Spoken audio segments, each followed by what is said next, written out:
नमस्कार। कथा कहानी काव्य में आपका स्वागत है। आइए हमारे साथ इस साहित्यिक सफर पर। मेरा नाम है मनीषा और हमारी आज की कहानी है मुंशी प्रेमचंद की कहानी नया विवाह। हमारी देह पुरानी है, लेकिन इसमें सदैव नया रक्त दौड़ता रहता है। नए रक्त के प्रवाह पर ही हमारे जीवन का आधार है। पृथ्वी की इस चिरंतन व्यवस्था में यह नयापन उसके एक एक अणु में, एक एक कण में, तार में बसे हुए स्वरों की भांति गूंजता रहता है। और यह 100 साल की बुढ़िया आज भी नवेली दुल्हन बनी हुई है। जब से लाला डंगामल ने नया विवाह किया है, उनका जीवन नए सिरे से जाग उठा है। जब पहली स्त्री जीवित थी, तब वे घर में बहुत कम रहते थे। प्रातःकाल से 10-11 बजे तक तो पूजा पाठ ही करते रहते थे। फिर भोजन करके दुकान चले जाते। वहां से 1 बजे लौटते और थके मांदे सो जाते। यदि लीला कभी कहती जरा और सवेरे आ जाओ, तो बिगड़ जाते और कहते, तुम्हारे लिए क्या दुकान छोड़ दूं या रोजगार बंद कर दूं? यह वह जमाना नहीं है कि एक लोटा जल चढ़ाकर लक्ष्मी प्रसन्न कर ली जाए। आज उनकी चौखट पर माथा रगड़ना पड़ता है, तब भी उनका मुंह सीधा नहीं होता। लीला बेचारी चुप हो जाती। अभी 6 महीने की बात है। लीला को ज्वर चढ़ा हुआ था। लाला जी दुकान जाने लगे। तब उसने डरते डरते कहा था, देखो, मेरा जी अच्छा नहीं, जरा सवेरे आ जाना। डंगामल ने पगड़ी उतार कर खूंटी पर लटका दी और बोले, अगर मेरे बैठे रहने से तुम्हारा जी अच्छा हो जाए तो मैं दुकान पर न जाऊंगा। लीला बेचारी हताश होकर बोली, मैं दुकान जाने को तो नहीं मना करती, केवल जरा सवेरे आने को कहती हूं। तो क्या दुकान पर बैठा मौज क्या करूं? लीला इसका क्या जवाब देती? पति का स्नेहहीन व्यवहार उसके लिए कोई नई बात न थी। इधर कई साल से उसे कठोर अनुभव हो रहा था कि उसकी इस घर में कदर नहीं है। वह अक्सर इस समस्या पर विचार भी किया करती, पर वह अपना कोई अपराध न पाती। वह पति की सेवा पहले से ही कहीं ज्यादा करती, उनके कार्यभार को हल्का करने की बराबर चेष्टा करती, बराबर प्रसन्न चित्त रहती, कभी उनकी आज्ञा के विरुद्ध कोई काम नहीं करती। अगर उसकी जवानी ढल चुकी थी, तो इसमें उसका क्या अपराध था? किसकी जवानी सदैव स्थिर रहती है? अगर अब उसका स्वास्थ्य उतना अच्छा न था, तो इसमें उसका क्या दोष? उसे बेकसूर क्यों दंड दिया जाता है? उचित तो यह था कि 25 साल का साहचर्य अब एक गहरी मानसिक और आत्मिक अनुरूपता का रूप धारण कर लेता, जो दोष को भी गुण बना लेता है, जो पके फल की तरह ज्यादा रसीला, ज्यादा मीठा, ज्यादा सुंदर हो जाता है। लेकिन लाला जी का वणिक हृदय हर एक पदार्थ को वाणिज्य की तराजू से तौलता था। बूढ़ी गाय जब न दूध दे सकती है न बच्चे, तब उसके लिए गौशाला ही सबसे अच्छी जगह है। उनके विचार में लीला के लिए इतना ही काफी था कि मालकिन बनी रहे, आराम से खाए और पड़ी रहे। उसे अख्तियार है, चाहे जितने जेवर बनवाए, चाहे जितना स्नान व पूजा करे, केवल उनसे दूर रहे। मानव प्रकृति की जटिलता का एक रहस्य यह था कि डंगामल जिस आनंद से लीला को वंचित रखना चाहते थे, जिसकी उसके लिए कोई जरूरत ही न समझते थे, खुद उसी के लिए सदैव प्रयत्न करते रहते थे। लीला 40 साल की होकर बूढ़ी समझ ली गई थी, किंतु खुद 43 के होकर भी अभी जवान थे, जवानी के उन्माद और उल्लास से भरे हुए। लीला से अब उन्हें एक तरह की अरुचि होती थी, और वह दुखिया जब अपनी त्रुटियों का अनुभव करके प्रकृति के निर्दय आघातों से बचने के लिए रंग व रोगन की आड़ लेती, तब लाला जी उसके बूढ़े नखरों से और भी घृणा करने लगते। वे कहते, वाह रे तृष्णा, 7 लड़कों की तो माँ हो गई, बाल खिचड़ी हो गए, चेहरा धुले हुए फलालेन की तरह सिकुड़ गया, मगर आपको अभी महावर, सिंदूर, मेहंदी और उबटन की हवस बाकी ही है।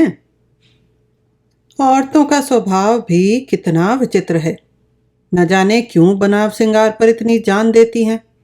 पूछो, अब तुम्हें और क्या चाहिए? क्यों नहीं मन को समझा लेती कि जवानी विदा हो गई है और इन उपदानों से वह वापस नहीं बुलाई जा सकती। लेकिन खुद जवानी का स्वप्न देखते रहते थे। उनकी जवानी की तृष्णा अभी शांत न हुई थी। जाड़ों में रसों और पार्कों का सेवन करते रहते थे। हफ्ते में 2 बार खिजाब लगाते और एक डॉक्टर से मकिंगलैंड के विषय में पत्र व्यवहार कर रहे थे। लीला ने उन्हें असमंजस में देखकर कातर स्वर में पूछा, कुछ बतला सकते हो कै बजे आओगे? लाला जी ने शांत भाव से पूछा, तुम्हारा जी आज कैसा है? लीला क्या जवाब दे? अगर कहती है कि बहुत खराब है तो शायद भी महाशय वहीं बैठ जाएं और उसे जली कटी सुनाकर अपने दिल का बुखार निकालें। अगर कहती है कि अच्छी हूं तो शायद निश्चिंत होकर 2 बजे तक कहीं खबर लें। इस दुविधा में डरते डरते बोली, अब तक तो हल्की थी, लेकिन अब कुछ भारी हो रही है। तुम जाओ, दुकान पर लोग तुम्हारी राह देखते होंगे। हाँ, ईश्वर के लिए 1-2 ना बजा देना। लड़के सो जाते हैं, मुझे जरा भी अच्छा नहीं लगता, जी घबराता है। सेठ जी ने अपने स्वर में स्नेह की चाशनी देकर कहा, 12 बजे तक जरूर आ जाऊंगा। लीला का मुख धूमिल हो गया। उसने कहा, 10 बजे तक नहीं आ सकते? 11:30 से पहले किसी तरह नहीं। नहीं, 10:30।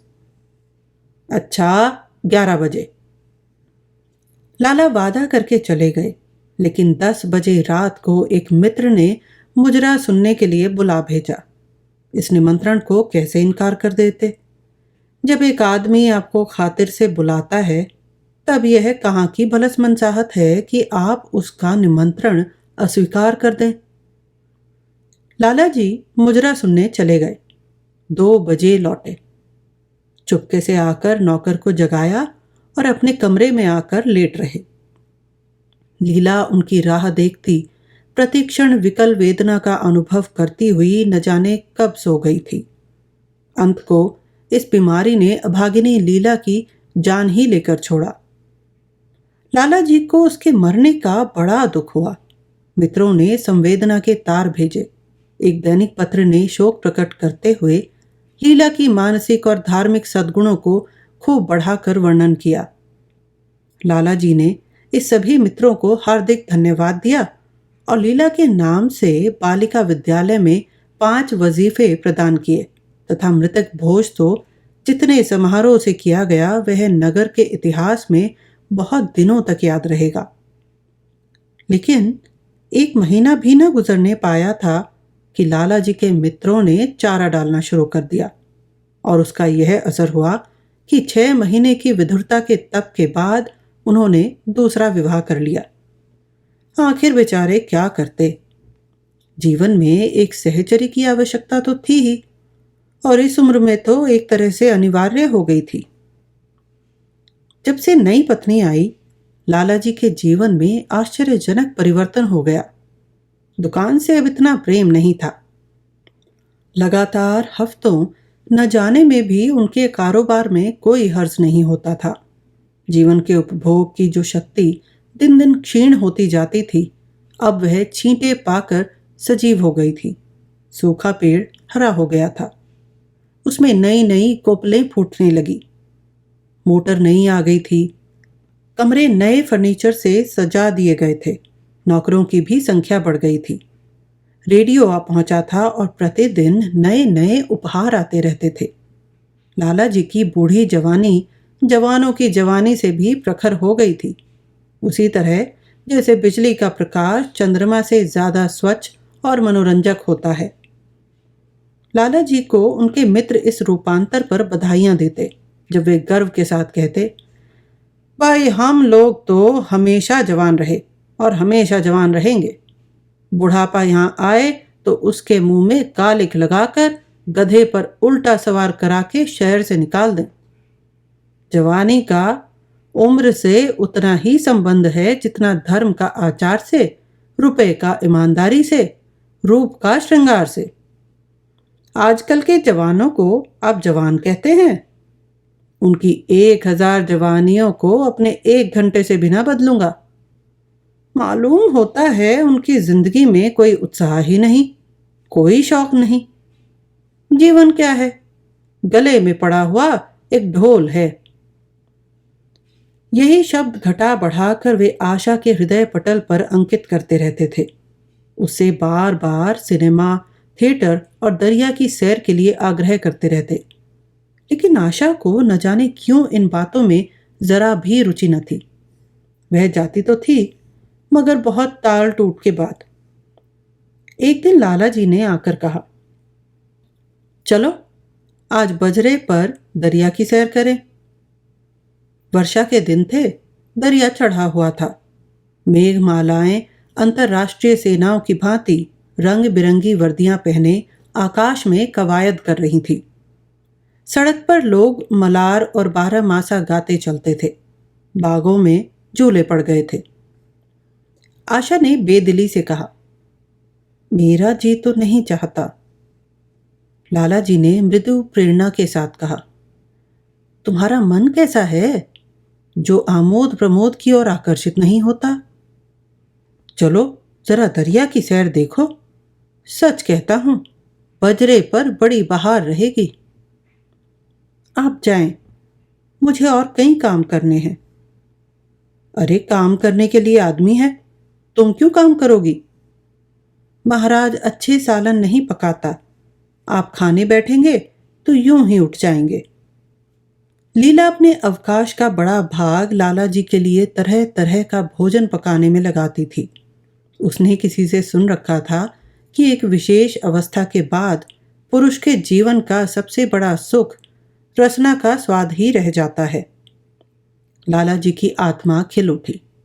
उन्होंने सोचा कि आशा को उनसे कितना प्रेम है कि दरिया की सैर को उनकी सेवा के लिए छोड़ रही है। एक लीला थी कि मान न मान चलने को तैयार रहती थी। पीछा छुड़ाना पड़ता था। ख्वामखां सिर पर सवार हो जाती थी और सारा मजा किरकिरा कर देती थी। स्नेह भरे उल्हाने से बोले, तुम्हारा मन भी विचित्र है। अगर एक दिन सालन फीका ही रहा, ऐसा क्या तूफान आ जाएगा? तुम तो मुझे बिल्कुल निकम्मा बनाए देती हो। अगर तुम न चलोगी तो मैं भी न जाऊंगा। आशा ने जैसे गले से फंदा छुड़ाते हुए कहा, आप भी तो मुझे इधर उधर घुमा घुमा कर मेरा मिजाज बिगाड़े देते हैं। यह आदत पड़ जाएगी तो घर का धंधा कौन करेगा? मुझे घर के धंधे की रत्ती भर भी परवाह नहीं, बाल की नोक बराबर भी नहीं। मैं चाहता हूं कि तुम्हारा मिजाज बिगड़े और तुम इस गृहस्थी की चक्की से दूर रहो। और तुम मुझे बार बार आप क्यों कहती हो? मैं चाहता हूं तुम मुझे तुम कहो, तू कहो, गालियां दो, धौल जमाओ। तुम तो मुझे आप कहकर जैसे देवता के सिंहासन पर बिठा देती हो। मैं अपने घर का देवता नहीं, चंचल बालक बनना चाहता हूं। आशा ने मुस्कुराने की चेष्टा करके कहा, भला मैं आपको तुम कहूंगी? तुम बराबर वाले को कहा जाता है कि बड़ों को? मुनीम ने 1 लाख के घाटे की खबर सुनाई होती तो भी शायद लाला जी को इतना दुख न होता जितना आशा के इन कठोर शब्दों से हुआ। उनका सारा उत्साह, सारा उल्लास जैसे ठंडा पड़ गया। सिर पर बाकी रखी हुई फूलदार टोपी, गले में पड़ी हुई जोगिए रंग की चुनी हुई रेशमी चादर, वह तंजेब का बेलदार कुर्ता जिसमें सोने के बटन लगे हुए थे, यह सारा ठाठ कैसे उन्हें हास्यजनक जान पड़ने लगा, जैसे वह सारा नशा किसी मंत्र से उतर गया हो। निराश होकर बोले, तो तुम्हें चलना है या नहीं? मेरा जी नहीं चाहता। तो मैं भी न जाऊंगा। मैं आपको कब मना करती हूं? फिर आप कहा। आशा ने जैसे भीतर से जोर लगाकर कहा। तुम और उसका मुखमंडल लज्जा से आरक्त हो गया। हाँ, इसी तरह तुम कहा करो। तो तुम नहीं चल रही हो? अगर मैं कहूं तुम्हें चलना पड़ेगा तब चलूंगी। आपकी आज्ञा मानना मेरा धर्म है। लाला जी आज्ञा न दे सके। आज्ञा और धर्म जैसे शब्द उनके कानों में चुभने से लगे। खिसियाते हुए बाहर को चल पड़े। उस वक्त आशा को उन पर दया आ गई। बोली, तो कब तक लौटोगे? मैं नहीं जा रहा हूं। अच्छा, तो मैं भी चलती हूं। जैसे कोई जिद्दी लड़का रोने के बाद अपनी इच्छित वस्तु पाकर उसे पैरों से ठुकरा देता है, उसी तरह लाला जी ने मुंह बनाकर कहा, तुम्हारा जी नहीं चलता तो ना चलो, मैं आग्रह नहीं करता। आप? नहीं नहीं, तुम बुरा मान जाओगे। आशा गई, लेकिन उमंग से नहीं। जिस मामूली वेश में थी उसी तरह चल खड़ी हुई। न कोई सजीली साड़ी, न जड़ाऊ गहने, न कोई सिंगार, जैसे कोई विधवा हो। ऐसी ही बातों पर लालाजी मन में झुंझला उठते थे। ब्याह किया था जीवन का आनंद उठाने के लिए, झिलमिलाते हुए दीपक में तेल डालकर उसे और भी चटक करने के लिए। अगर दीपक का प्रकाश तेज न हुआ तो तेल डालने से लाभ? न जाने इसका मन क्यों इतना शुष्क और नीरस है, जैसे कोई ऊसर का पेड़ हो। कितना ही पानी डालो, उससे हरी पत्तियों के दर्शन न होंगे। जड़ाऊ गहनों से भरी पिटारियां खुली हुई हैं। कहां कहां से मंगवाए, दिल्ली से, कलकत्ते से, फ्रांस से। कैसी कैसी बहुमूल्य साड़ियां रखी हुई हैं, एक नहीं सैकड़ों, पर केवल संदूक में कीड़ों का भोजन बनने के लिए। दरिद्र घर की लड़कियों में यही ऐब होता है। उनकी दृष्टि सदैव संकीर्ण रही है। न खा सकें, न पहन सकें, न दे सकें। उन्हें तो खजाना भी मिल जाए तो यही सोचती रहेंगी कि खर्च कैसे करें। दरिया की सैर तो हुई, पर विशेष आनंद न आया। कई महीनों तक आशा की मनोवृत्तियां जगाने का असफल प्रयत्न करके लाला जी ने समझ लिया कि इनकी पैदाइश ही मुहर्रमी है, लेकिन फिर भी निराश न हुए। ऐसे व्यापार में एक बड़ी रकम लगाने के बाद वे उसमें अधिक से अधिक लाभ उठाने की वणिक प्रवृत्ति को कैसे त्याग देते। विनोद की नई नई योजनाएं पैदा की जाती। ग्रामोफोन अगर बिगड़ गया है, गाता नहीं या साफ आवाज नहीं निकलती, तो उसकी मरम्मत करानी पड़ेगी। उसे उठाकर रख देना तो मूर्खता है। इधर बूढ़ा महाराज एकाएक बीमार होकर घर चला गया था और उसकी जगह उसका 17-18 साल का जवान लड़का आ गया। कुछ आवाज गंवार था, बिल्कुल झंगड़ उज्जड़, कोई बात ही ना समझता था। जितने फुलके बनाता उतनी तरह के। हाँ, एक बात समान होती, सब बीच में मोटे होते, किनारे पतले। दाल कभी तो इतनी पतली जैसे चाय, कभी इतनी गाढ़ी जैसे दही। नमक कभी इतना तेज कि नींबू का शाकीन। आशा मुंह हाथ धोकर चौके में पहुंच जाती और इस ढपोर शंख को भोजन पकाना सिखाती। एक दिन उसने कहा, तुम कितने नालायक आदमी हो जुगल। आखिर इतनी उम्र तक तुम घास खोदते रहे या भाड़ झोंकते रहे कि फुलके तक नहीं बना सकते। जुगल आंखों में आंसू भरकर कहता, बहू जी, अभी हमारी उम्र ही क्या है, 17वां ही तो पूरा हुआ है। आशा को उसकी बात पर हंसी आ गई। उसने कहा, तो रोटियां पकाना क्या 10-5 साल में आता है? आप 1 महीना सिखा दें बहू जी, फिर देखिए मैं आपको कैसे फुलके खिलाता हूं, ऐसे कि जी खुश हो जाए। जिस दिन मुझे फुलके बनाने आ जाएंगे, मैं आपसे कोई इनाम लूंगा। सालन तो अब मैं कुछ कुछ बनाने लगा हूं, क्यों, है ना? आशा ने हौसला बढ़ाने वाली मुस्कुराहट के साथ कहा। सालन नहीं बनाना आता है। अभी कल ही नमक इतना तेज था कि खाया ना गया। मसाले में कचांद आ रही थी। मैं जब सालन बना रहा था तब आप यहाँ कब थीं? अच्छा, तो मैं यहाँ बैठी रहूं तब तुम्हारा सालन बढ़िया पकेगा। आप बैठी रहती हैं तब मेरी अकल ठिकाने रहती है। आशा को जुगल की इन भोली बातों पर खूब हंसी आ रही थी। हंसी को रोकना चाहती थी पर वह किसी तरह निकल पड़ती थी, जैसे भरी बोतल उंडेल दी गई हो। और मैं नहीं रहती तब?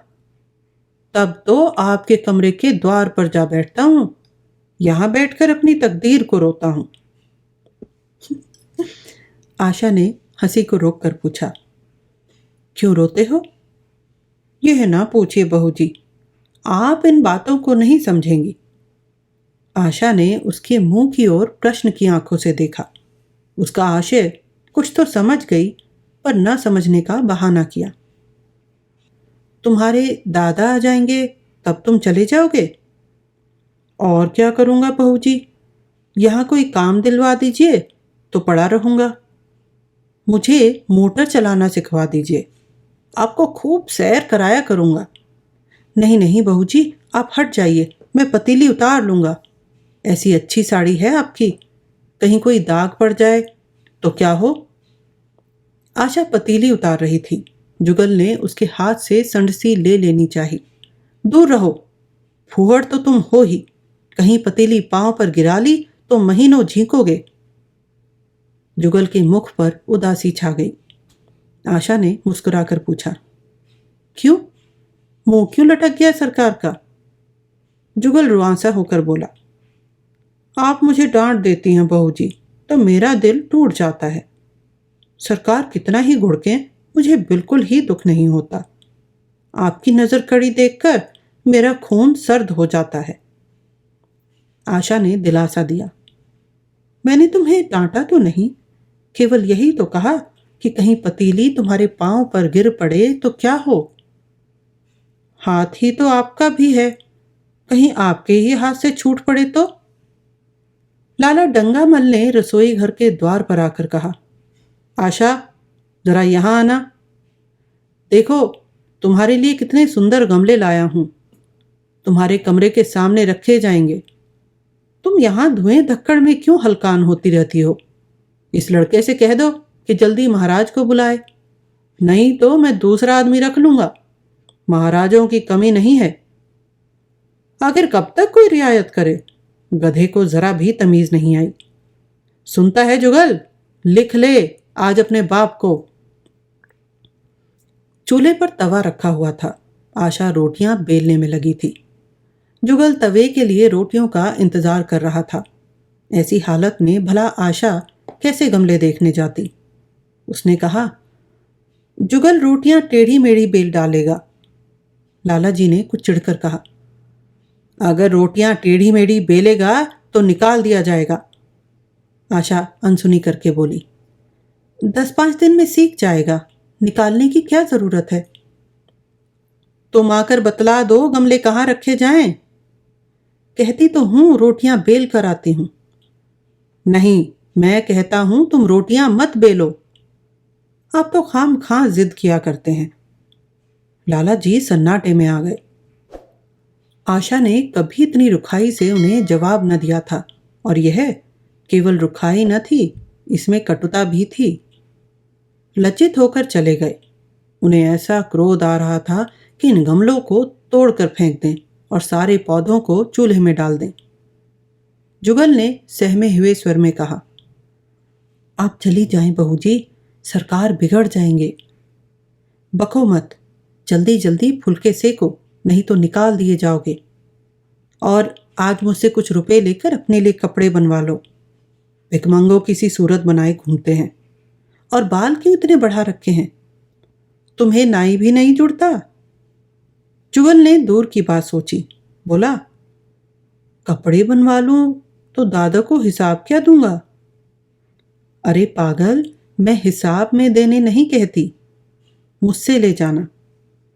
जुगल काहिलपन की हंसी हंसा। आप बनवाएंगी तो अच्छे कपड़े लूंगा। खद्दर के मलमल का कुर्ता, खद्दर की धोती, रेशमी चादर, अच्छा सा चप्पल। आशा ने मीठी मुस्कान से कहा। और अगर अपने दाम से बनवाने पड़े? तब कपड़े ही क्यों बनवाऊंगा? बड़े चालाक हो तुम। जुगल ने अपनी बुद्धिमत्ता का प्रदर्शन किया। आदमी अपने घर में सूखी रोटियां खाकर सो रहता है, लेकिन दावत में तो अच्छे अच्छे पकवान ही खाता है। वहां भी यदि सूखी रोटियां मिले तो वह दावत में जाए ही नहीं। यह सब नहीं जानती। एक गाढ़े का कुर्ता बनवा लो और एक टोपी ले लो। हजामत के लिए 2 आने ऊपर से ले लो। जुगल ने मान करके कहा। रहने दीजिए, मैं नहीं लेता। अच्छे कपड़े पहनकर निकलूंगा तब तो आपकी याद आवेगी।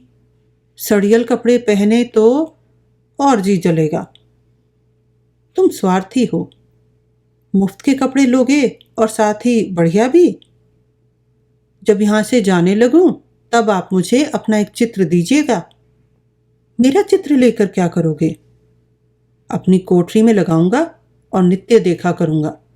बस वही साड़ी पहनकर खिंचवाना जो कल पहनी थी, और वही मोतियों की माला भी हो। मुझे नंगी नंगी सूरत अच्छी नहीं लगती। आपके पास तो बहुत गहने होंगे, आप पहनती क्यों नहीं? तो तुम्हें गहने अच्छे लगते हैं? बहुत। लाला जी ने फिर आकर जलते हुए मन से कहा। अभी तक तुम्हारी रोटियां नहीं पकी जुगल।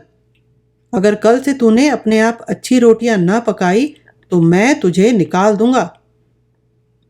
आशा ने तुरंत हाथ मुंह धोया और बड़े प्रसन्न मन से लाला जी के साथ गमले देखने चली। इस समय उसकी छवि में प्रफुल्लता का रौनक था। बातों में भी जैसे शक्कर घुली हुई थी। लाला जी का सारा खिसियानापन मिट गया था। उसने गमलों को क्षुब्ध आंखों से देखा। उसने कहा, मैं इनमें से कोई गमला न जाने दूंगी। सब मेरे कमरे के सामने रखवाना। सब। कितने सुंदर पौधे हैं। वाह। इनके हिंदी नाम भी मुझे बतला देना। लाला जी ने छेड़ा। सब गमले क्या करोगी? 10-5 पसंद कर लो, शेष मैं बाहर रखा दूंगा। जी नहीं, मैं एक भी ना छोड़ूंगी। सब यहीं रखे जाएंगे। बड़ी लालचिन हो तुम। लालचिन ही सही, मैं आपको एक भी ना दूंगी। 2-4 तो दे दो, इतनी मेहनत से लाया हूं। जी नहीं, इनमें से एक भी ना मिलेगा।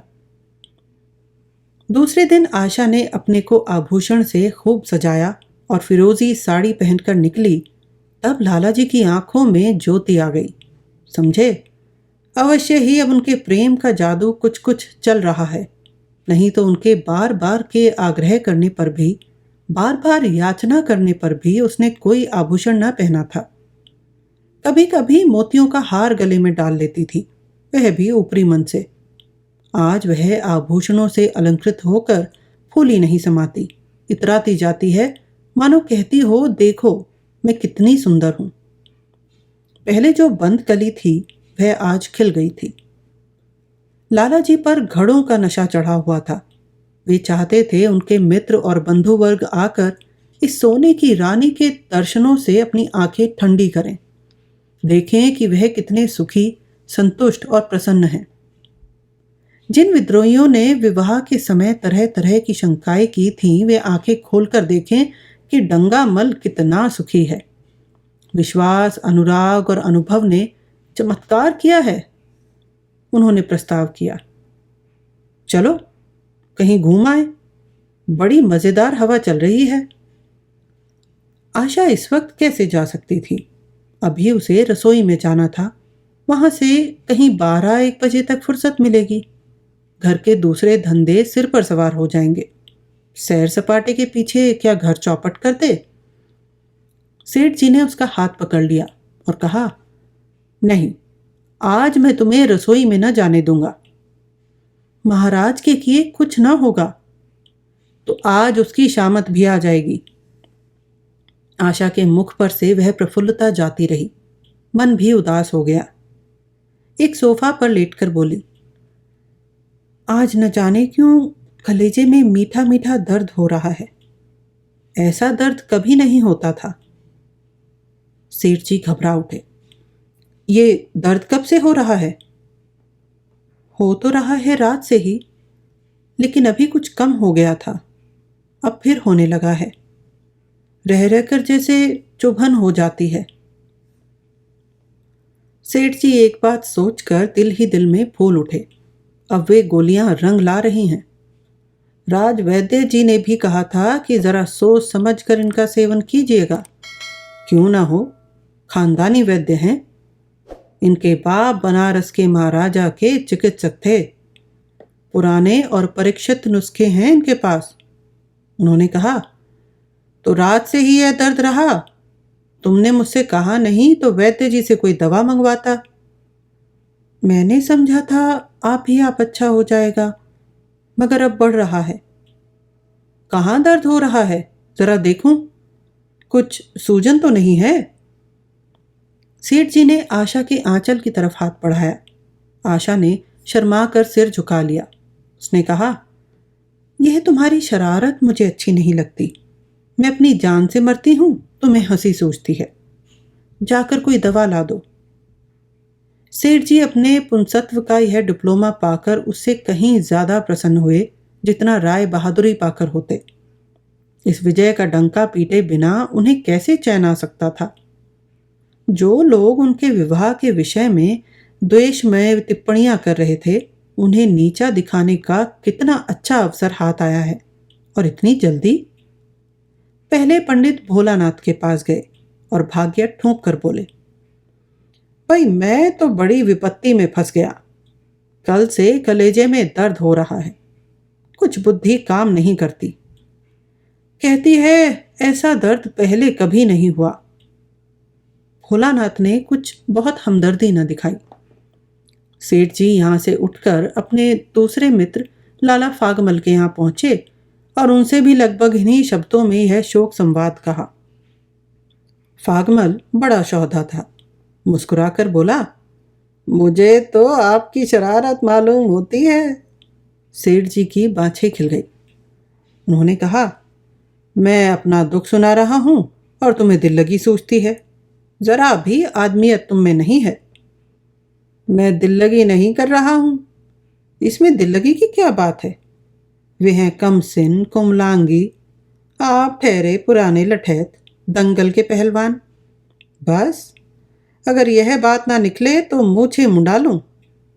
सेठ जी की आंखें जगमगा उठी। मन में यौवन की भावना प्रबल हो उठी और उसके साथ ही मुख पर भी यौवन की झलक आ गई। छाती जैसे कुछ फैल गई। चलते समय उनके पग कुछ अधिक मजबूती से जमीन पर पड़ने लगे और सिर की टोपी भी न जाने कैसे बांकी हो गई। आकृति से बांकपन का शान बरसने लगा। जुगल ने आशा को सिर से पांव तक जगमगाते देखा और कहा, बस बहू जी, आप इसी तरह पहने ओढ़े रहा करें। आज मैं आपको चूल्हे के पास ना आने दूंगा। आशा ने नयन बाण चलाकर कहा, क्यों? आज यह नया हुक्म क्यों? पहले तो तुमने कभी मना नहीं किया। आज की बात दूसरी है। जरा सुनो, क्या बात है? मैं डरता हूं आप कहीं नाराज ना हो जाएं। नहीं नहीं, कहो, मैं नाराज ना होंगी। आज आप बहुत सुंदर लग रही हैं। लाला डंगामल ने असंख्य बार आशा के रूप और यौवन की प्रशंसा की थी, मगर उनकी प्रशंसा में उसे बनावट की गंध आती थी। वह शब्द उनके मुख से निकलकर कुछ ऐसे लगते थे जैसे कोई पंगु दौड़ने की चेष्टा कर रहा हो। जुगल के इन सीधे शब्दों में एक उन्माद था, नशा था, एक चोट थी। आशा की सारी देह प्रकंपित हो गई। तुम मुझे नजर लगा दोगे जुगल? इस तरह क्यों घूरते हो? जब यहां से चला जाऊंगा तब आपकी बहुत याद आएगी। रसोई पकाकर तुम सारे दिन क्या किया करते हो? दिखाई नहीं देते। सरकार रहते हैं इसलिए नहीं आता। फिर अब तो मुझे जवाब मिल रहा है। देखिए भगवान कहाँ ले जाते हैं। आशा की मुख मुद्रा कठोर हो गई। उसने कहा, कौन तुम्हें जवाब देता है? सरकार ही तो कहते हैं तुझे निकाल दूंगा। अपना काम किए जाओ, कोई नहीं निकालेगा। अब तो तुम फुलके भी अच्छे बनाने लगे। सरकार हैं बड़े गुस्सेवर। 2-4 दिन में मैं उनका मिजाज ठीक किए देती हूँ। आपके साथ चलते हैं तो आपके बाप लगते हैं। तुम बड़े मुंहफट हो। खबरदार, जबान संभाल कर बातें किया करो। किंतु अप्रसन्नता का यह छीना आवरण उनके मनोरहस्य को छिपा न सका। वह प्रकाश की भांति उसके अंदर से निकल पड़ता था। जुगल ने फिर उसी निर्भीकता से कहा, मेरा मुंह कोई बंद कर ले, यहां तो सभी यही कहते हैं। मेरा ब्याह कोई 50 साल की बुढ़िया से कर दे तो मैं घर छोड़कर भाग जाऊं, या तो खुद जहर खा लूं या उसे जहर दे दूं। फांसी ही तो होगी। आशा उस कृत्रिम क्रोध को कायम न रख सकी। जुगल ने उसकी हृदय वीणा के तारों पर मिजराब की ऐसी चोट मारी थी कि उसके बहुत जब्त करने पर भी मन की व्यथा बाहर निकल आई। उसने कहा, भाग्य भी तो कोई वस्तु है। ऐसा भाग्य जाए भाड़ में। तुम्हारा ब्याह किसी बुढ़िया से ही करूंगी, देख लेना। तो मैं भी जहर खा लूंगा, देख लीजिएगा। क्यों? बुढ़िया तुम्हें जवान स्त्री से ज्यादा प्यार करेगी, ज्यादा सेवा करेगी, तुम्हें सीधे रास्ते पर रखेगी। यह सब माँ का काम है। बीवी जिस काम के लिए है उसी काम के लिए है। आखिर बीवी किस काम के लिए है? मोटर की आवाज आई। न जाने कैसे आशा के सिर का आंचल खिसक कर कंधे पर आ गया। उसने जल्दी से आंचल खींचकर सिर पर रख लिया और तब यह कहती हुई अपने कमरे की ओर लपकी कि लाला भोजन करके चले जाएं, तब आना। नीचे कमेंट बॉक्स में बताएं यह कहानी आपको आज के समय में कितनी प्रासंगिक लगती है। आपके लाइक्स और कमेंट्स हमारा हौसला भी बढ़ाते हैं और इससे कथा कहानी काव्य चैनल की मदद भी होती है। अपने दोस्तों और परिवार के साथ शेयर करें और सब्सक्राइब करते समय बेल आइकन दबाना ना भूलें। Thank you.